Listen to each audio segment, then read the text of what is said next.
Hey, hon, can you come with me to my doctor's appointment today?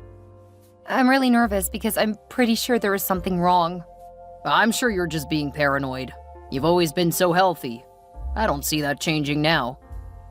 I'm almost 50, so it's much more likely that something is wrong. I mean, I'm feeling tired more often. And I've had some intense pain. It's the only reason I'm going to the doctor. Well, you're no spring chicken, so those things are normal. You can't expect that I'll drop stuff just because your knee hurts or something. One of us has to work. I do work. I'm just taking leave right now because I'm sick. I think you're making a mountain out of a molehill. Look at me, I'm 55 and my health is almost as good as when I was 40. You've had quite a few health scares, though. It's not like it's been smooth sailing for you. Here we go. Men are weak. We can't handle having a cold. Come on, Zoe. You've been whining quite a lot for a while now. It's really starting to get on my nerves. Please stop. I'm sorry. I wish that one of our kids stayed close. I could really use some support. They have lives, Zoe. I'm sure they wouldn't be interested in joining you. I can't wait for you to come home and admit that you're just fine. I really hope that's the case.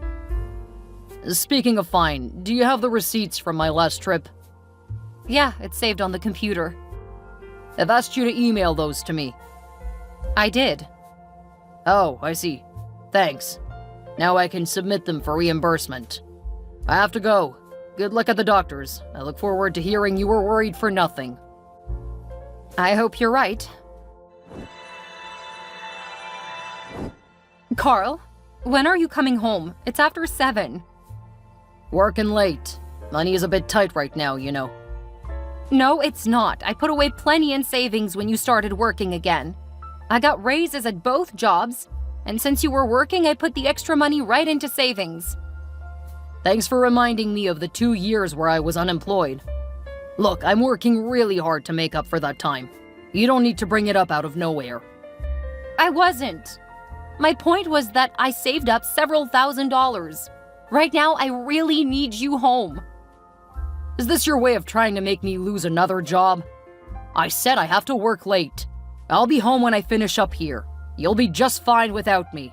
It's not like this is the first time where I had to work late. But I really need you right now. Please, come home. I really don't have time for this. And if you keep pestering me, it's gonna take even longer. So let me focus and I'll get there sooner. But I have some really important news. Please come home. Bethany, I know that it's really late there, but are you still up? Hi, Zoe. I was just getting ready to go to bed. I've got my son and his family visiting, and Their toddler has really worn me out. I really need to talk to someone. why? Is something wrong? Where's Carl? He's still at work. He keeps saying that he needs to earn extra money. It really sucks that you turned down that job out here. We could have lived close by. Then we could hang out more than once every couple of years. I really wish I would have taken that job. Unfortunately, I didn't. Right now, I really need someone, anyone to talk to, but everyone lives so far away. I'm sorry, but I can't talk. The kids are light sleepers, and I wouldn't trust them not to wake up. I'm okay with texting. I went to the doctor today because I haven't been feeling well. They found a couple of tumors. They plan to do a biopsy. Oh no, I'm so sorry, Zoe. Did you tell Carl? I don't want to text him because I really want him to be here. I wish he were here right now. You can call him and tell him that he needs to come home right now. Work should not be his priority. He'll probably say that we shouldn't worry until the results come back.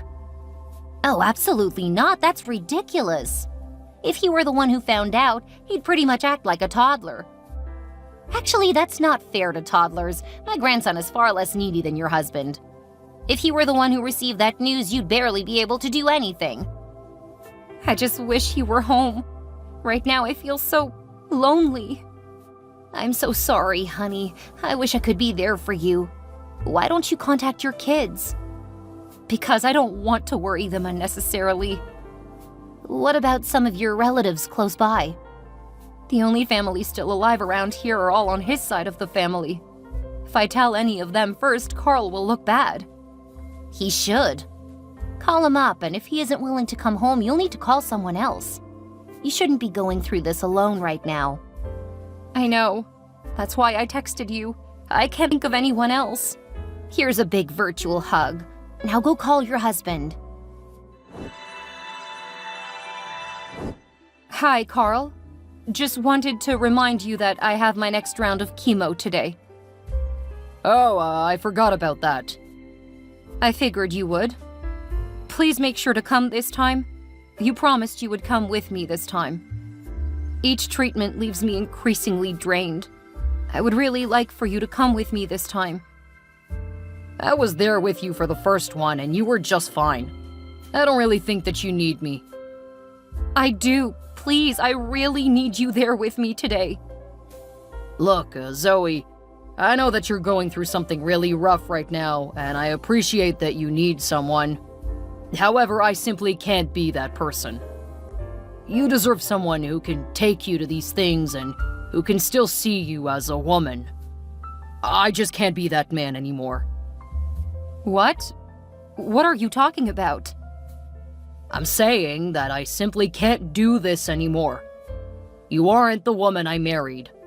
You're barely recognizable as a woman now, and I can't anymore. I found an apartment and I've moved into it. So I won't be coming with you today. And I won't be coming home to you ever again. How can you do this to me? I supported our family when you were unemployed, on and off for 7 years. I took care of you when your appendix burst and when you were in a car accident. I knew you would do this. I told you how I honestly feel and you try to guilt me into staying. It won't work. I simply don't love you anymore. And getting out now means I can still find someone to love. How can you do this now, when I need you? It's not gonna work, Zoe. I'm not gonna stay out of guilt. I'm not trying to get you to stay out of guilt. We made vows, remember? For better, for worse, for richer, for poorer, in sickness and in health. I have done all that for you multiple times over the years. Now I finally need you. How can you just leave me? I'm not just leaving you. The divorce papers will be on the table when you get back from chemo. What?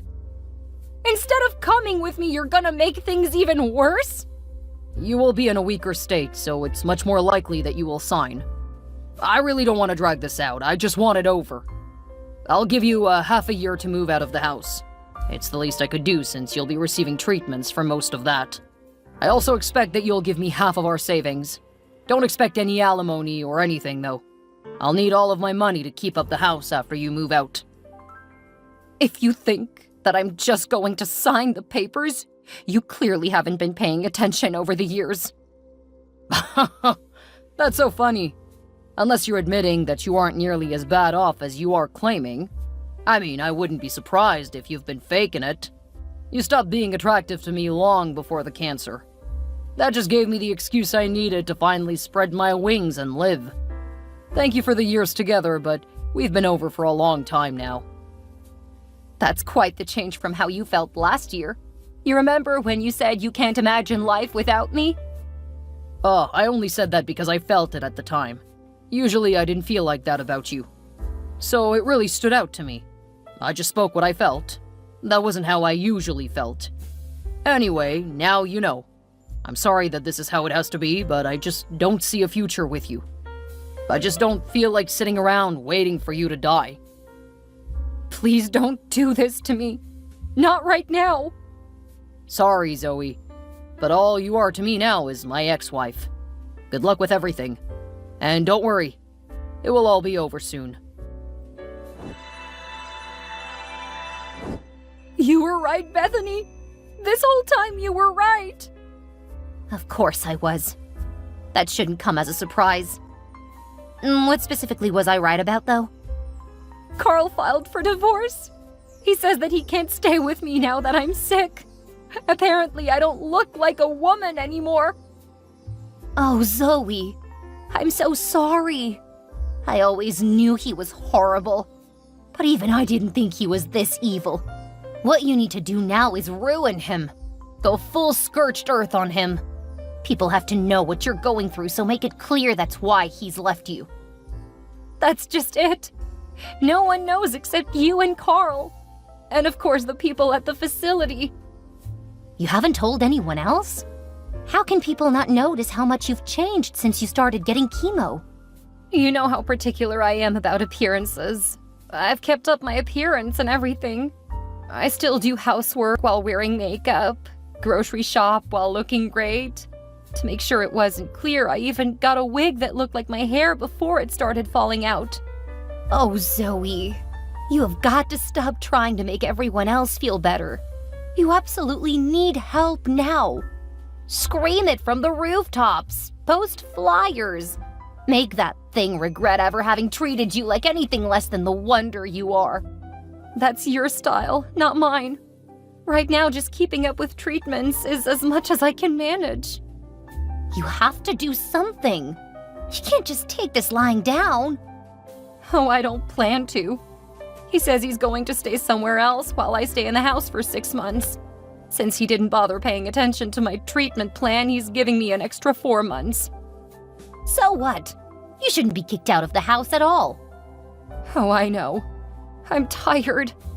But I can get started on a few things. He's planning on leaving the divorce papers as a gift for after my session. I can use that to see what that fool thinks he'll get. Then I can start planning my move. And the first one is to make sure that he has no access to the house that I have been paying for the last few decades. Then I can get started on the rest. Please tell me you aren't hoping he'll come back to you. Oh no. In fact, there is one thing I need to ask you to do. I don't think I can come out there. I'm so sorry, but the timing is terrible. No, I don't need you to come here. If you would, please do some research into PIs in the area. I would really appreciate it. PIs? Like detectives? Yes. I have a feeling that he's not staying on his own. I need to focus on finding a good lawyer. If you can narrow down PIs for me, that will help a lot. Of course. I'll be more than happy to be a part of bringing down your scummy soon-to-be ex.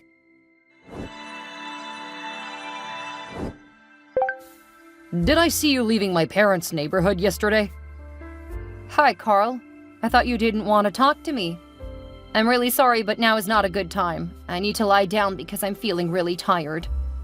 Stop playing sick, Zoe. I know you're up to something. Playing sick? Carl, I don't know if you've forgotten, but I'm currently battling cancer. I feel sick and tired literally all the time. You know what I mean. I demand to know if you've been putting ideas in my parents' heads. What are you talking about? They've said that I need to come over and talk to them tonight. And if I don't make time for it, they're going to disown me. What? Why would they do that? It has something to do with you, I know it. Look, Carl, the divorce is almost done. I'm almost out of your life. Can't you just leave me alone? Haven't you done enough damage yet? I know what you're up to, Zoe. First you made it so that you got the house, and will just have to pay me for the down payment. Now you're visiting my family and turning them against me. I did visit your parents, but I wasn't trying to turn them against you. How was I supposed to know you didn't tell them that I had cancer? You didn't tell them, did you? They pretty much figured it out. What? Did you look all frail and pathetic with them just like you did in front of the judge? Again, I have cancer, Carl. I simply don't have the time or energy to doll myself up anymore. Even if I did, I still look terrible. I know you have a wig. You could wear it. That will hide a lot. It irritates my scalp. The clothes I wear are far more comfortable. Stop talking to my family, Zoe. They aren't your family anymore. I know, but I had some of your stuff. And since you told me not to contact you directly, I had no idea where else to leave the stuff. You could have texted me about it. I was following your instructions. I'm sorry. Do you want me to go back over there and apologize for making you look bad? No. You're doing this on purpose. I'm sorry, Carl. You're making me feel emotionally drained, so I'm going to turn off my phone now. Get out of my life, Zoe. I don't want to hear about you doing or saying anything else to my family.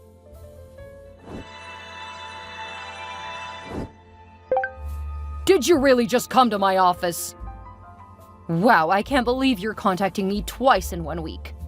That's more than we've talked since you moved out of the house. Why did you come to my work, Zoe? What excuse could you possibly have? Some of your mail came to the house. You said not to go to your parents' house, so where else was I supposed to drop it off? You could have given it to my lawyer. I don't have the time or energy to figure out where that is. I'm finishing my treatments not too far from your work. It was easier just to drop it off with your assistant. I can hear them whispering out there. Tell me that you at least made yourself presentable. I just finished a round of treatment. I'm lucky that I was able to walk into the place. I'm not exactly worried about how I look when it's hard enough to stand up. I can't believe you would do this to me. I thought you loved me. I'm sorry, I don't understand. You left me, so I decided to focus on getting better. After all, the only support system I had here walked out my door. I don't have time to worry about you now.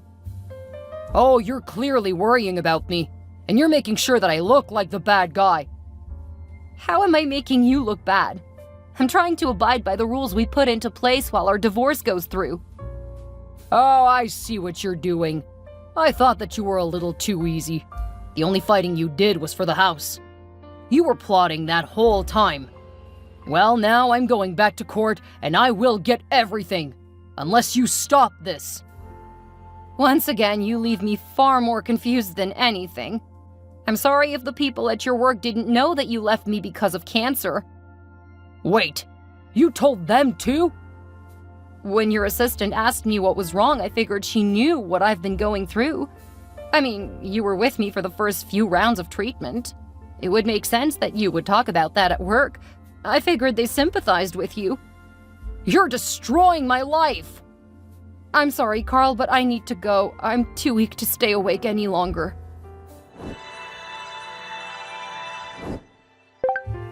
How did you manage to get my girlfriend to dump me? How? Really, Carl? You're texting me again? Can't you just leave me alone? I have more than enough to do without dealing with your problems. Rena said that she didn't want to be with a guy who would ditch his wife with cancer. Who else could have told her about you? What makes you think that I even knew you had a girlfriend? The divorce isn't finalized yet. Well, it's all but over. And how long has she been your girlfriend? I see what you're doing. You're trying to make it look like I cheated so that you can use that against me. I'm gonna get you back for everything you've done. You can't do this to me. Why won't you just die instead of making my life so much worse? Every day that you're alive, my life keeps getting worse. I have to say, I can empathize with that. Looking back, every day I was with you took a bit more from me. From here on out, talk to my lawyer. I will not be responding to you because you are unhinged. I won't let you get away with all of this. The next time I see you, you will pay. We only had a couple more days in court, but apparently that was too much for Carl. When we were talking in front of the judge, he got angry at me and started shouting. Since I was agreeing to almost everything, despite my lawyer trying to get me to fight back, it really made Carl look that much worse. The judge was not pleased as Carl got increasingly angry at me. When all was said and done, I ended up getting almost everything. Carl didn't get any of the money that I put away, and he had to give me some of the money from his retirement accounts. He had been able to roll them over from the first job he had when we married. I made sure that they continued to grow over the years, so it was a pretty large sum. Seeing how much more I was going to get, he jumped over the table and tried to attack me in court. That was not something that I saw coming. And it was only my lawyer who was able to help me get away from him. He actually punched me in the face, so I fell back into my chair. The whole scene was caught on camera, and the local area must not have enough real news because it ended up on the late-night news. It got picked up and was posted online. 2 days later, Bethany and my children came home. My kids were upset that I never told them about my diagnosis, and they insisted on always having someone to take care of me. Bethany didn't get to stay long, but after she saw what happened, she was afraid that I wouldn't be pressing charges. When I did, she left and went home a couple of days later. Carl ended up losing his job because, well, he became a viral sensation for all the wrong reasons. His parents disowned him, and no one in town wants anything to do with him. He had some old buddies he used to hang out with, who were more than happy to let him come live with them a few states away. And since he had no other options, he left. I don't know or care what happened to him after he got out of jail. Currently, my cancer is in remission, and 2 of my 4 kids have moved their families back to town. They had been considering it for a while, but thought their dad and I would enjoy a few years alone. Now that they know, they wish they had come back sooner. I've been very apologetic about not talking to them earlier, but I love that they're here for me now. I'm really excited about my new lease on life, and I can't wait to see what tomorrow brings with the people I love.